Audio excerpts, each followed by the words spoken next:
আগে যখন ছোট ছিলাম তো রমজান মাস আসলে কতই না আনন্দ হতো যে তখন রমজানের রোজাগুলা গুনতে থাকতাম যে আর মাত্র 5 দিন আছে বা 10 দিন আছে 15 দিন আছে তারপরে কিন্তু হচ্ছে ঈদ চলে আসছে, ঈদের মার্কেট করতে হবে, ঈদের মার্কেট করতে হলে দেরি হইলে মন খারাপ থাকতো।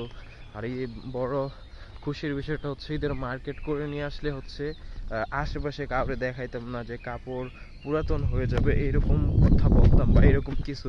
সেই ছোট্টবেলার শৈশবগুলো কিন্তু এখনো মনে পড়ে বা সেগুলো মনে হইলে যে ভাবি যে এখন সেই খুশির দিন আনন্দের দিনগুলো কোথায় চলে গেছে।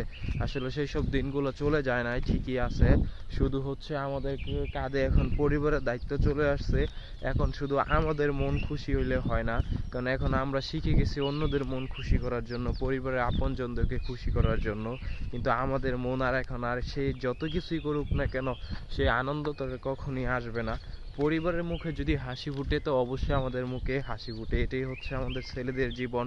এখন আফসোস করি সেই শৈশবের দিনগুলো, যে ছোটবেলা ঈদের আনন্দ কত আমেজ ছিল সেই দিনগুলো এখন আর নাই। এটাই হচ্ছে বাস্তবতা, কারণ পরিবারের দায়িত্ব আসলে সবকিছুই মানুষ ভুলে যায়, হাসির কারণগুলা। যদি পরিবারের মানুষ সুখী থাকে তো পরিবারের খুশি দেখে আমরাও খুশি হয়ে যাই, এটাই হচ্ছে বাস্তবতা।